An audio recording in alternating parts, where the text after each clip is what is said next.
சவுதியின் கண்ணில் அடித்த Yemen Houthis. சராமாரியாக பாய்ந்த ஏவுகணைகள், பெரிய போர் மூழ்கிறது. ஹவுதி அமைப்பினர் சவுதி அரேபியா மீது அடுத்தடுத்த ஏவுகணைகள் வீசி தாக்குதல் நடத்தியுள்ளனர். இதனால் ஏமன் சவுதி இடையே போர் மூலம் அபாயம் ஏற்பட்டுள்ளது. மத்திய கிழக்கு பிராந்தியத்தில் நடந்த 4 ஆண்டுகளாக நிலவி வந்த தற்காலிக அமைதி முடிவுக்கு வந்துள்ளது. ஏமனின் வடக்கு பகுதியை தாங்கள் கட்டுப்பாட்டில் வைத்துள்ள ஈரான் ஆதரவு பெற்ற ஹவுதி அமைப்பினர் சவுதி அரேபியா மீது அடுத்தடுத்த ஏவுகணைகள் வீசி தாக்குதல் நடத்தியுள்ளனர்.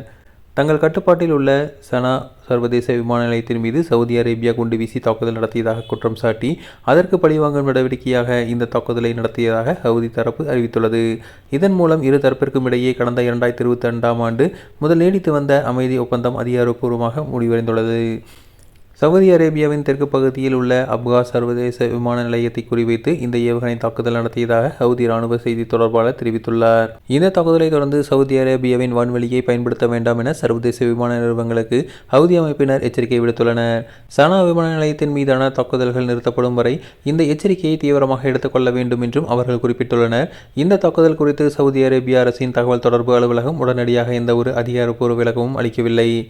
முன்னதாக ஏமனின் சனா சர்வதேச விமான நிலையத்தின் மீது நடத்தப்பட்ட வான்வழி தாக்குதலுக்கு ஏமன் அரசு பொறுப்பேற்றுக் கொண்டது.